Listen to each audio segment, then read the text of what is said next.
Bonjour les amis. Alors qu'on nous parle de conséquences économiques importantes suite à la crise du coronavirus, je vous propose une nouvelle fois de chausser nos lunettes d'une vision biblique du monde pour pouvoir essayer d'identifier quels sont les principes bibliques que la crise a pu révéler sur le travail, l'économie et puis sur le gouvernement civil. Alors l'idée derrière tout ça est toujours de continuer, de nourrir notre capacité de faire des choix d'une vision biblique du monde. Alors bien sûr, on a eu, dans le cadre de nos activités professionnelles, tout un tas de situations différentes. Les problématiques ont été différentes selon qu'on restait travailler à la maison, selon qu'on travaillait sur place ou qu'on arrêtait toute activité professionnelle. Et dans chaque situation, tout le monde a eu ses défis et il y a eu aussi des points de tension spécifiques dans chacune de ces situations. Ainsi, pour ceux qui travaillaient en contact avec le public ou ceux qui faisaient des nettoyages par exemple, il a fallu beaucoup de courage et d'abnégation pour continuer. Et pas simplement pour eux, mais également pour leurs proches, qui ont payé le prix de la persévérance de ces travailleurs. Jésus a dit, ce que vous faites à l'un de ces plus petits, c'est à moi que vous le faites. C'est beau, et c'est quelque chose qui nous inspire pour ces gens qui ont continué de travailler malgré les dangers. C'est aussi l'occasion de souligner un autre passage des Écritures dans Philippiens 2, qui nous dit, c'est Paul qui nous dit qu'il faut il nous encourage en tout cas à nous revêtir des pensées qui étaient en Jésus-Christ, qui en prenant la condition du serviteur, nous a laissé un modèle. Il n'a pas cherché à prouver qu'il était fils de Dieu, mais volontairement, il a pris un positionnement de serviteur. Et la Bible nous dit de nous revêtir de ce type de pensée. Pourquoi Parce que face à la légitimité de nos droits à la sécurité, eh bien, lorsque nous travaillons dans nos zones de responsabilité, en prenant ce positionnement de serviteur, nous invitons Dieu, c'est une invitation pour Dieu à venir au milieu de nos responsabilités, libérer son pouvoir et sa force. C'est ce que Jésus a fait, c'est pourquoi Dieu l'a souverainement élevé. Et pour nous aussi, c'est une façon de rechercher à nouveau le règne du Dieu bon dans chacune de nos responsabilités. En agissant ainsi, nous facilitons aussi et nous aplanissons, je dirais, les chemins du Seigneur, pour qu'il se sente à l'aise dans nos responsabilités professionnelles et, par voie de conséquence, qu'il nous assiste aussi au quotidien dans nos défis et qu'il vienne plus encore se révéler par nos vies.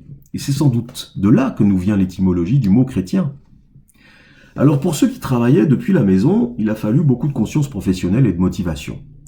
Comme le dit le proverbe 6, va vers la fourmi, considère ses voies et devient sage, car elle n'a ni chef, ni inspecteur, ni maître, mais elle va faire son job.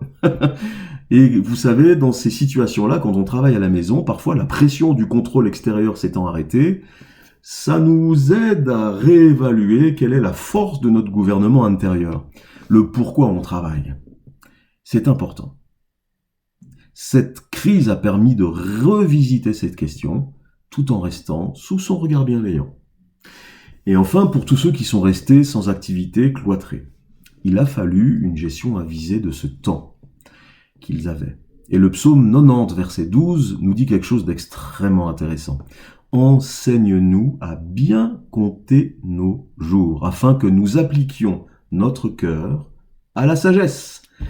Alors certains y ont vu une belle occasion de cultiver leur jardin au sens propre, mais aussi comme au sens figuré. Certains se sont lancés dans de la formation, ont reçu une nouvelle formation, ont continué de s'équiper. D'autres ont redécouvert des semences oubliées que Dieu avait mis dans leur cœur. Certains ont même découvert de nouvelles passions, ou simplement des inclinaisons de cœur. En tout cas, un espace a été créé pour ouvrir la porte de la créativité dans le champ du travail et des activités professionnelles, ou de service à la communauté, ou dans le divertissement, dans l'art, etc. Certains ont même pu concevoir des nouvelles idées de moteurs économiques pour l'avenir. Alors vous le voyez, le travail n'est décidément pas du tout une malédiction. C'est une bénédiction. Et nous pouvons dire comme Jésus, nous travaillons comme notre Père Céleste travaille. Alors, ouvrons la porte à Dieu pour le laisser régner dans le pourquoi nous travaillons.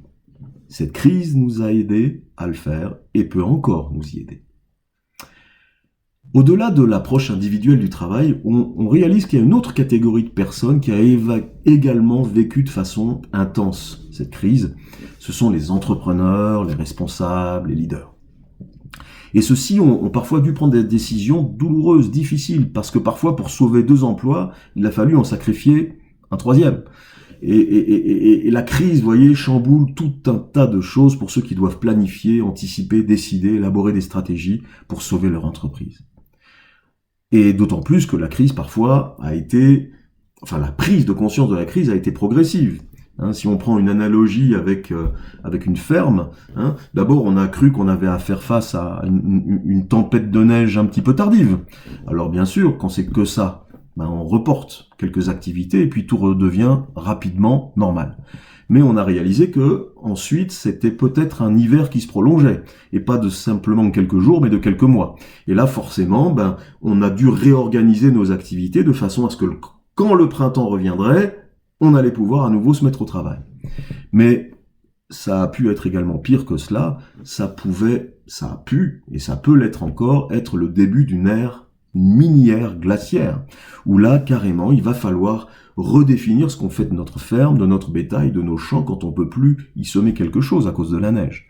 Forcément, on voit que il va y avoir une gestion de nos ressources, de nos entreprises qui va être différente. Et les leaders ont eu à faire face à cette prise de conscience progressive. Alors bien sûr, l'incertitude étant la caractéristique principale de ce genre de crise, on a tout de même remarqué qu'il y a une chose, c'est que les entreprises qui ont valorisé une culture de la confiance dans leurs relations, elles ont mieux vécu ces temps incertains. Alors bien sûr, la confiance, n'est pas le seul élément qui va permettre à une entreprise d'être sauvée, on est clair. Mais ce que la confiance peut faire, c'est qu'elle peut libérer, au travers de la qualité de relation entre les employés, elle peut libérer une intelligence collective, dont l'entreprise a besoin pour trouver des solutions. Ce qu'une culture d'entreprise basée sur le contrôle ou la suspicion aura beaucoup plus de mal à vivre. Alors de la même façon, moi je trouve ça fantastique, parce que de la même façon, Dieu porte ce regard sur nous, un regard bienveillant. Et il nous offre une relation et nous pousse à donner le meilleur de nous-mêmes, à cause de cette qualité de relation. Même lorsque nous, on n'est pas sûr de nous-mêmes, même pas sûr de croire en nous, Dieu, lui, il investit en nous. Et ça nous permet de nous dépasser. Alors puissions-nous nous en inspirer, nous aussi, pour être des entrepreneurs et des leaders selon son cœur. Il y a encore un autre caractère divin que Dieu a mis en évidence pendant cette crise, et c'est un caractère divin qui est aussi dans notre ADN, c'est la créativité. Oui, notre Père étant le créateur et le plus grand des entrepreneurs, nous pouvons également être à l'image de notre Père, des gens créatifs. Et on devrait peut-être être les gens même les plus créatifs de la Terre, à cause de notre Père. Alors demandons à Dieu si nous avons une part là-dedans, car beaucoup de choses et de services sont à inventer, mes amis, pour ces périodes d'incertitude et les périodes qui suivront. Et certaines de ces choses seront une vraie bénédiction pour ceux qui les consommeront et des choses qui peuvent également être totalement viables au niveau économique. Dans ce domaine, la créativité a parfois, c'est vrai, la forme d'une explosion. Mais quand même, souvent, c'est plutôt un long processus de croissance qui commence par une petite semence, un rêve un peu idéaliste, mais qui va pousser, qui va grandir. Par exemple, nous, dans notre petite équipe éducation, on a réalisé qu'on a réussi à mettre en place assez rapidement des nouveaux systèmes de formation, parce qu'on avait des voyages qui étaient programmés en Afrique francophone, entre autres, et qu'on n'a pas pu faire, et donc il a fallu trouver des solutions. Et en y réfléchissant, on a réalisé que finalement, les choses qu'on a mises en place, c'était des choses qu'on portait déjà dans nos cœurs. Mais on ne savait pas comment ni les mettre en place, et ni quand il faudrait les mettre en place. Mais soudain, les circonstances de la crise sont arrivées, ça a créé une accélération, et assez rapidement, ça nous a permis de mettre en place quelque chose qui n'est certes pas parfait, mais qui va s'améliorer.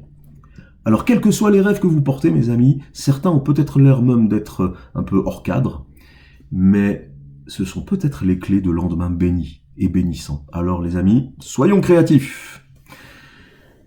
Et enfin, qu'est-ce que nos lunettes bibliques vont nous permettre de voir au niveau du gouvernement civil ?